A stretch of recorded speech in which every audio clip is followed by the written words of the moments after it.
Hello दोस्तों, नमस्कार। आपका स्वागत है आपके अपने चैनल हिंदी हब ऑफिशियल में। तो आज की कक्षा में हम रीति मुक्त काव्य धारा का दोस्तों अध्ययन करने वाले हैं। इससे पहले की क्लास में हमने रीति सिद्ध कवियों के अंतर्गत बिहारी का अध्ययन किया था और रीति मुक्त काव्य धारा की विशेषताएं देखी थी और कवि घनानंद का दोस्तों अध्ययन किया था। तो चलिए शुरू करते हैं बिना किसी देरी के ये वीडियो। आज हम रीति काल को दोस्तों समाप्त कर देंगे। इसके बाद में जो भी कुछ इसके पाठों के पीछे जो भी आपके प्रश्न होंगे उनको भी दोस्तों हल करके देखेंगे। लेकिन दोस्तों, यदि आपने अभी तक हिंदी हब ऑफिशियल के टेलीग्राम ग्रुप को ज्वाइन नहीं किया है तो ज्वाइन करिए। जल्द ही दोस्तों आपको उसने कहा था कि पीडीएफ है वो मिलने वाली है। इसके बाद में दोस्तों हम खून का नाटक है उसके क्वेश्चन आंसर पर भी दोस्तों हम चर्चा करेंगे। तो जल्द से जल्द दोस्तों टेलीग्राम को ज्वाइन करें और यदि आप हमारे चैनल पे नए हैं तो दोस्तों चैनल को सब्सक्राइब करें। तो चलिए अब आते हैं दोस्तों गुरु गोविंद सिंह। सिख धर्म के 10वें गुरु गोविंद सिंह का जन्म संवत 1723 में पटना बिहार में हुआ था और परलोक गमन संवत 1765 में हुआ। इनके पिता का नाम गुरु तेग बहादुर जो कि 9वें गुरु थे और माता का नाम गुजरी बाई था। ये योद्धा, संत, कवि और प्रशासक थे। इनका व्यक्तित्व बहुआयामी था। इन्होंने हिंदुओं की रक्षा के लिए खालसा पंथ की 1699 में दोस्तों इन्होंने स्थापना की थी। ये साहित्य के बड़े प्रेमी थे। यद्यपि सिख संप्रदाय में निर्गुण भक्ति का प्राधान्य रहा है, परंतु गुरु गोविंद सिंह ने चंडी चरित्र आदि ग्रंथों में सगुण उपासना की है।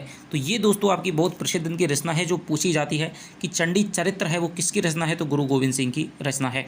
चंडी चरित्र बड़ा ही ओजपूर्ण शैली का ग्रंथ है। गुरु गोविंद सिंह की रचनाओं में वीर रस की प्रधानता है। यद्यपि ये पंजाबी के थे तथापि इन्होंने अपनी रचनाओं में साहित्यिक ब्रज भाषा का प्रयोग किया है। इन्होंने पंजाबी और फारसी में भी रचना की है। इनकी 24 अवतार नामक रचना में श्रृंगार रस भी पर्याप्त दिखाई देता है। इनके अन्य प्रसिद्ध ग्रंथ हैं सुमति प्रकाश, सर्व सोलह प्रकाश, सर्वलोह प्रकाश, प्रेम सुमार्ग और बुद्धि सागर। इनकी भक्तिपरक नीतिपरक रचना का उदाहरण देखिए। धन्य जियो तेही को जग में मुक्ते हरि जित, चित्त जू शुद्ध विचारे, देही अनित न नित्य रहे, जस नाव चढ़े भव सागर तारे, धीरज धाम बनाए रहे, तन बुद्धि सुदीपक ज्यों उजियारे, ज्ञान ही की बढ़नी मनो हाथ ले, कातरता कतवार बुहारे। तो ये इनका दोस्तों सवैया है। परमात्मा की प्राप्ति के लिए दिखावा नहीं, मन की शुद्धि और हृदय में प्रेम चाहिए। ढोंगी साधुओं को इनकी फटकार देखिए। तो इनकी आपको दोस्तों चंडी चरित्र रचना है। ठीक है, सिखों के 10वें गुरु थे, आपके खालसा पंथ की स्थापना की थी और इनकी चंडी चरित्र है वो प्रमुख रचना है जो कि इनकी ब्रजभाषा में साहित्यिक ब्रजभाषा का प्रयोग है और ओज पूर्ण रचना है, वो आपको याद रखनी है। ध्यान लगाए ठगो सब लोहन, शीस जटा नख हाथ बढ़ायो,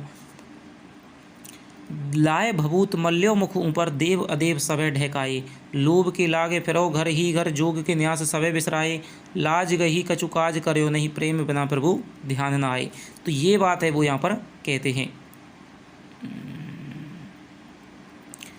अब हम बात करेंगे ठाकुर बुंदेलखंडी की। तो हिंदी साहित्य के ठाकुर नाम के 3 कवि हुए हैं। स्वच्छंद प्रेम धारा के ये कवि ठाकुर जाति के कायस्थ थे। इनका पूरा नाम है वो लाला ठाकुरदास था। इनके पूर्वज लखनऊ के पास के रहने वाले थे। इनके पूर्वज ओरछा बुंदेलखंड आकर बस गए थे।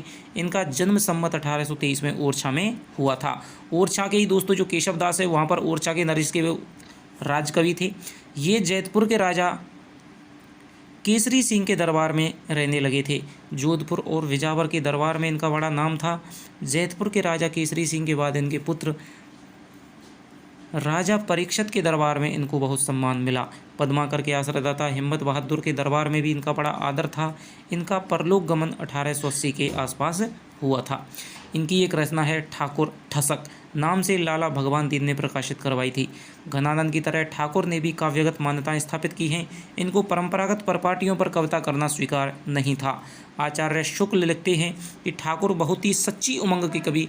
तो ये आप दोस्तों याद रखेंगे कि ठाकुर को सच्ची उमंग का कवि किसने कहा है, तो वो आपके आचार्य शुक्ल ने कहा है। इनमें कृत्रिमता का लेश मात्र भी नहीं था, ना बाह्य आडंबर था, ना कल्पना की झूठी उड़ान थी। इन्होंने काव्य को आत्मानुभूति प्रेरित माना है। ये रीतिबद्ध कवियों पर व्यंग करते हुए कहते हैं। तो ये आपकी दोस्तों पंक्ति है वो बहुत बार पूछी जाती है और अब की बार में वो जो कॉलेज का आपका एग्ज़ाम हुआ था कॉलेज लेक्चरर का, तो वहाँ पर भी आपकी ये पंक्ति है वो पूछी गई है कि सीख लीनो मीन मृग खंजन कमल नैन, सीख लीनो यश और प्रताप को कहानो है, घनाक्षरी छंद है। सीख लीनो कल्प वृक्ष कामधेनु चिंतामणि, सीख लीनो मेरु वो कुबेर गिरी यानो है। ठाकुर कहत या की बड़ी है कठिन बात, या को नहीं भूल कहूँ बांधियत बानो है। और ढेल सो बनाए आए मेलत सभा के बीच, लोगन कवित्व की वो खेल कर जानो है। तो यानी कि ये बात है कि लोगों ने जो कविता करना है वो एक खेल समझ लिया है, ठीक है। तो ये बात है वो कहते हैं। तो एक और दोस्तों आधुनिक कवि की एक पंक्ति है कि कविता करना खेल नहीं है, पूछो हम फनकारों से कि कैसे पत्थर काट रहे हैं हम कागज़ की तलवारों से। तो ये बात दोस्तों कविता करना है, लेकिन आज के कवियों ने ये कविता को एक खेल समझ लिया है। इसी बात पे व्यंग्य करते हुए ठाकुरदास कहते हैं हिम्मत बहादुर के दरबार में एक बार हिम्मत बहादुर इन पर नाराज़ हो गए थे और इन पर झल्लाने लगे। ये बहुत ही निर्भीक कवि थे, इन्होंने कवित्व पढ़ा। ये दोस्तों इनका बहुत ही प्रसिद्ध, सबसे प्रसिद्ध कवित्व जो माना जाता है वे यही हैं। ये नहीं दोस्तों इनका नीचे का है वो कवित्व था, तो ये इन्होंने कवित्व पढ़ा था। वेई निर्णय निदान में सराय जात सुखन, अघात प्याला प्रेम को पिए रहें। हरि रस चंदन चढ़ाए अंग अंगन में, नीति के तिलक वेदी जस की दिए रहें। ठाकुर कहत मंजू कंजते मृदुल तन, मोहनी स्वरूप धारे हिम्मत हिए रहें। भेंट भये समय असमय चाहे अन चाहे, और लो निवाहे आंखों एक सी किए रहें।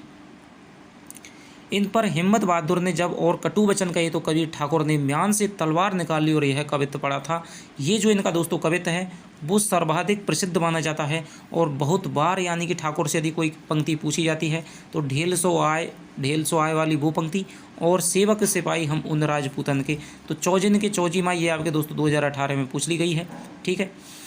सेवक सिपाही हम उन राजपूतन के, दान युद्ध जोरबे में नेकु जो न मुरके। और नीति देन बारे हैं मही के मही पालन को, हिये के विशुद्ध हैं सनेही सांच उर के। ठाकुर कहत हम वैरी वेव कूफन के, जालिम दामाद हैं अदानिया ससुर के। और चौजिने के चौजी माह मौजिने के महाराज, हम कवि राज हैं पेचाकर चतुर के। तो ये बात है वो ठाकुरदास कहते हैं। ठाकुर मूलतः प्रेम निरूपक कवि हैं। ये रीति की लीक पर नहीं चले हैं, स्वच्छंद पद पर चले हैं। इन्होंने प्रेम का सफल निरूपण किया है। उदाहरण देखें, पवस ते परदेश ते आए मिले पिए और मन भाई भई है। दादुर मोर पपीरा बोलत तापर आनी घटा उनई है। ठाकुर वा सुखकारी सुहावनी दामनी कोंद किते को गई है। री अब तो घन घोर घटा गरचो बरसे तुम्हें धूर दई है। एक बात आपको याद रखनी है, किसी भी कवि के बारे में जो काव्य पंक्तियाँ पूछी जाती हैं, जो कथन पूछे जाते हैं, तो दोस्तों कथन आपके जो कि जैसे कि आपके विश्वनाथ त्रिपाठी का जो हिंदी साहित्य का सरल इतिहास है उसमें आपकी कथन बहुत सारे दे रखे हैं, ठीक है, लेकिन वहाँ पर नाम नहीं देते हैं वो। जैसे इस पुस्तक में भी दे रखा है, ठीक है। तो प्रत्येक कवि के बारे में कोई ना कोई बात है, वो विशेष रूप से बात है, वो किसी न किसी लेखक के द्वारा, इतिहासकार के द्वारा कही हुई मानी जाती है। जैसे यहाँ पर आचार्य शुक्ल कह रहे हैं कि ठाकुर बहुत ही सच्ची उमंग के कवि थे, इसमें कीर्तनता लेस मात्र नहीं था। लेकिन यहाँ पर तो इन्होंने लिख दिया कि आचार्य शुक्ल कह रहे हैं, लेकिन यदि मान लीजिए नाम नहीं लिखते तो ये पंक्ति है वो पूछी जा सकती है, क्योंकि शुक्ल कह रहे हैं, ठीक है। और शुक्ल के इतिहास में जो इन्होंने छंद लिए हैं तो वहाँ से वो पंक्तियाँ इनकी पूछी जा सकती हैं। डॉक्टर नगेंद्र ने इनकी जो कवित्व उठाए हैं अपने इतिहास में वो पूछे जा सकते हैं। तो वही दोस्तों पूछा जाएगा। शुक्ल हैं वो सबसे बड़े स्रोत हैं, ठीक है, किसी भी पंक्ति के पूछे जाने के और कथन के पूछे जाने के।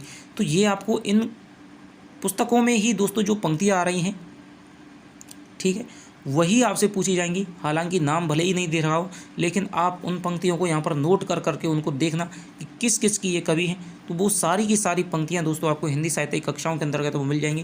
क्योंकि अब की बार है दोस्तों, मैंने कॉलेज लेक्चरर का जो पेपर लगा था, ठीक है, वो मैंने आज दोबारा से दोस्तों रीड किया था और मैंने देखा कि जो सारी पंक्तियाँ हैं वो इसी पुस्तक से पूछ ली गई हैं, ठीक है। जिसने भी इस पुस्तक को पढ़ा है, एक एक पंक्ति को पढ़ा है दोस्तों, लेकिन किसने कहा है ये आपको दोस्तों देखना पड़ेगा। तो सारी जो पंक्तियां हैं वो इसी पुस्तक से पूछ ली गई थी। आगे चलिए, गिरधर कविराय। तो इनकी दोस्तों नीति संबंधी जो कुंडलियां हैं वो विशेष प्रसिद्ध हैं। इनका जन्म सन 1770 में माना जाता है, संवत 1770 में। ये बहुत ही लोकप्रिय कवि थे। इनकी नीति संबंधी कुंडलियां हैं वो बहुत प्रसिद्ध हैं। गिरधर को मध्यकाल के सदग्रस्तों का सलाहकार कहा जाता है, ठीक है। तो ये बात आपको याद रखनी है कि मध्यकाल के सदग्रस्तों का सलाहकार किसे कहा जाता है, तो गिरधर को। आचार्य रामचंद्र शुक्ल, तुलसीदास, गिरधर कविराय और घाक को जनता का सलाहकार मानते हैं। ठीक है। तो आचार्य रामचंद्र जो शुक्ल हैं वो तुलसीदास हैं, गिरधर कविराय हैं और घा गए वो जनता का सलाहकार मानते हैं। तो किस प्रकार है, किस किस क्षेत्र में मानते हैं? तुलसीदास को धर्म और अध्यात्म के क्षेत्र में, गिरधर कविराय को लोक व्यवहार के क्षेत्र में और नीति के क्षेत्र में, तथा घाघ को खेतीबाड़ी के क्षेत्र में है उत्तम नीति निर्देशक कवि हैं। तो ये बात है आचार्य शुक्ल ने इनके बारे में कही है। गिरधर कविराय को संसार का बहुत व्यापक अनुभव था। इनकी कुंडलियों में कविता की मात्रा कम और तथ्य कथन की मात्रा है वो ज़्यादा मिलती है। ठीक है, तो ये बात आपसे पूछी जा सकती है। इनकी भाषा सरल और बोधगम्य है, कहीं कहीं खड़ी बोली भाषा का प्रयोग भी किया है। दान की महिमा और परमार्थ के लिए जीवन का अर्पण की शिक्षा हेतु यह विचारणीय है। तो पानी बाढ़ो नाव में, घर में बाढ़ो दाम, और दोनों हाथ उलीचिए, यही का सयानो काम। यही सयानो काम राम को सुमिरन कीजय, पर स्वार्थ के काज शीस आगे धर दीजय। कही गिरधर कविराय बड़ेन को यही बानी, और चलिए चाल सुचाल राखिए अपनी पानी। तो यहाँ पर जिस शब्द से इसका दोस्तों प्रारंभ होता है कुंडलिया का, उसी शब्द पे ये समाप्त होती है। आधुनिक काल में भी दोस्तों जो काका हाथरसी हैं, ठीक है, जो कवि माने जाते हैं मंचों के, उनकी जो कुंडलियाँ हैं दोस्तों वो भी बहुत ज़्यादा प्रसिद्ध हैं। ठीक है, गिरधर कविराय की कुंडलियाँ और आपके जो काका हाथरसी हैं उनकी कुंडलियाँ। इसके अलावा इन्होंने ना तो अनुप्रास आदि अलंकारों से भाषा को सजाया है और ना उपमा उत्प्रेक्षा से चमत्कार पैदा करने का प्रयास किया है। इनकी सर्वप्रियता के कारण सीधी भाषा में तथ्य कथन है। उदाहरण देखिए कि रहिए लटपट काट दिन, बरू घामई में सोए, और छहाना बाकी बैठिए जो तरुपत्रव हुए। जो तरुपत्रव होए एक दिन धोखा दे है, जा दिन बहे बयार टूटी कब जर से जे है। कहे गिरधर कविराय छोटे मोटे की गहिए, पाता सब झर जाए तऊ छाया में रहिए। तो यहाँ से आपकी ये दोनों आपको याद रखनी है। अब हम दोस्तों कवि देखेंगे आपका बनवारी। इनका जन्म और परिवार के विषय में ज्ञात नहीं है। इनके आश्रयदाता महाराज जसवंत सिंह के, जिनका हमने रीति से बद्ध कवियों में उल्लेख किया था, भाषाभूषण जो ग्रंथ है, गज सिंह के पुत्र थे, के बड़े भाई अमर सिंह राठौड़ थे। ठीक है, वे स्वभाव से बड़े उग्र थे। अमर सिंह की उग्रता के कारण ही पिता ने इनको राज्य से निकाल दिया था और जसवंत सिंह को राज्य गद्दी है वो सौंप दी थी। अमर सिंह शाहजहाँ के यहाँ मनसबदार हो गए थे। अमर सिंह बड़े वीर थे। सलावत खान ने अमर सिंह को भरे दरबार में गंवार कह दिया था। तो ये क्या होती है दोस्तों, जीके में ये भी देखने को मिलता है कि आपके ये जोधपुर के थे। ठीक है, तो जोधपुर और जो नागौर हैं उसमें दोस्तों आपकी एक कोई समस्या पैदा हो जाती है। ठीक है, तो ये जो जोधपुर वाले हैं वो आपके वहाँ पर भेजते हैं जहांगीर के यहाँ पर कि भाई अमर सिंह जी आप आ जाइए। तो अमर सिंह जी वो आने के लिए है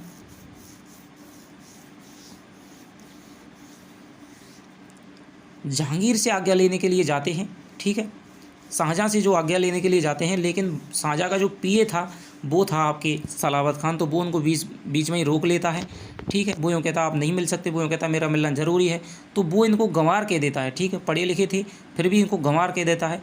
तो अमर सिंह गुस्से में आ जाते हैं और तुरंत ही अपनी तलवार से निकाल करके इसका सर है वो काट देते हैं। तो अमर सिंह ने तुरंत तलवार निकाल करके भरे दरबार में सलावत खां का सर धड़ से अलग कर दिया था और दरबार से निकल गए थे। जब उनको पकड़ने का प्रयत्न किया गया तो वो अपने घोड़े पर, तो एक दोस्तों ये घटना जिस संबंध में होती है वो है दोस्तों मतीरे की राड़। ठीक है, यानी कि एक किसान का मतीरा है, उसकी बेल तो किसी किसान के खेत में है और मतीरा है वो किसी किसान के खेत में लगता है। तो उसमें जोधपुर और जो नागौर है उसके बीच में लड़ाई हो जाती है। ठीक है, तो फिर है वो अमर सिंह को बुलवाया जाता है। आगरे के किले की ऊंची प्राचीर से घोड़े सहित कूद गए थे। उनका घोड़ा मर गया और अमर सिंह बचकर निकल गए।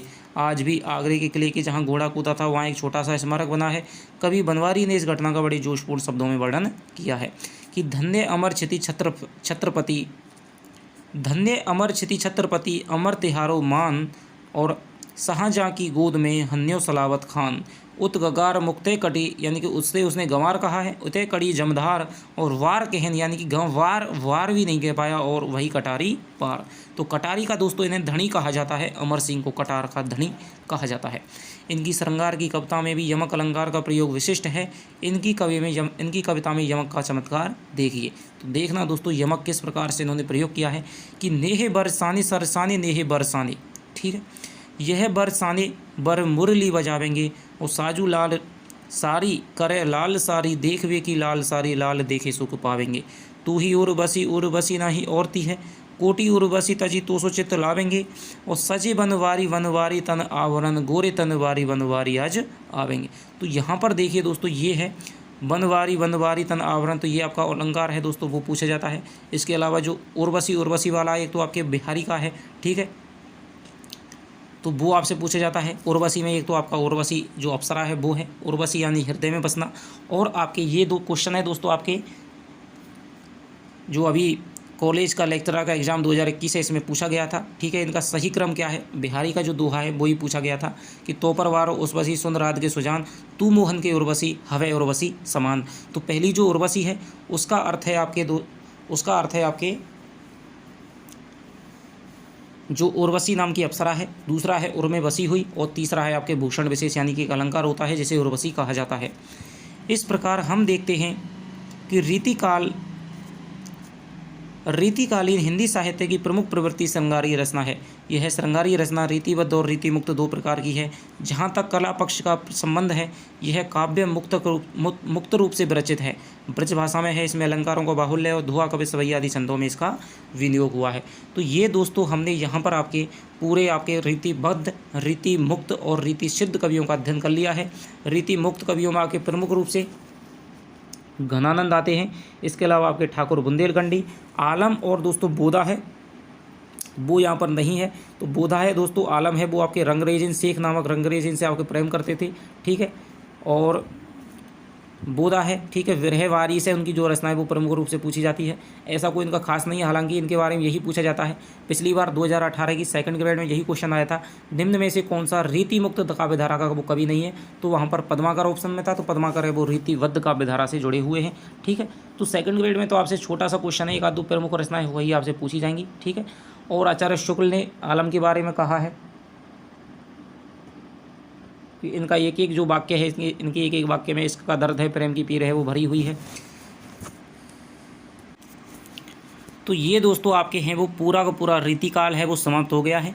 अब इसके कुछ एक हमारे प्रश्न हैं वो भी देख लेते हैं किस प्रकार के इसके प्रश्न हैं।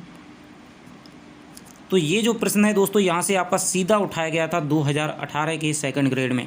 निम्न में से कौन सा कवि है रीति मुक्त धारा से संबंधित नहीं है, तो घनानंद हैं, बिल्कुल हैं, ठाकुर हैं, बिल्कुल हैं, गिरधर कबराय हैं, बिल्कुल हैं, हालांकि ये नीति संबंधी रचना है, ठीक है।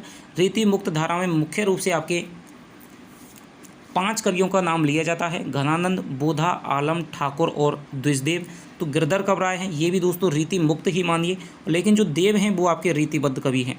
बिहारी किस रस के प्रधान कवि हैं, तो इनका श्रृंगार रस है, और श्रृंगार में भी दोस्तों संयुक्त श्रृंगार है, उसके प्रधान कवि हैं। अमर सिंह राठौड़ की वीरता का वर्णन करने वाला कौन सा कवि है, तो अभी अभी हमने पढ़ा है वो बनवारी कवि है, ठीक है। सेवा बावनी के रचनाकार कौन से, बामन इसमें छंद हैं दोस्तों, इसके रचयिता हो जाएंगे भूषण, शिवराज भूषण इनका एक अलंकार ग्रंथ है, ठीक है, जिसके 5 भाग हैं दोस्तों, 105 अलंकारों को वर्णन किया गया है। निम्नलिखित में से किसे रीति सिद्ध कवि कहा जाता है, तो रीति सिद्ध एक ही कवि है प्रमुख रूप से, वो है आपके बिहारी। आचार्य शुक्ल ने रीतिकाल की समय सीमा क्या मानी है, तो संवत 1700 से लेकर के 1900 तक, ठीक है। 1643 से लेकर के 1743 तक, वो 1843 तक इन्होंने है वो काल समय सीमा मानी है। आगे चलते हैं। भूषण के दोस्तों 2 भाई भी प्रसिद्ध हैं, उनके नाम बताइए। तो भूषण के जो प्रमुख रूप से जो भाई हैं वो हैं दोस्तों यहाँ तिकमापुर, इनके कानपुर के पास में इनका जन्म हुआ था, ठीक है। और इनके जो 4 भाई हैं वो हैं भूषण, मतीराम, चिंतामणि और जटाशंकर।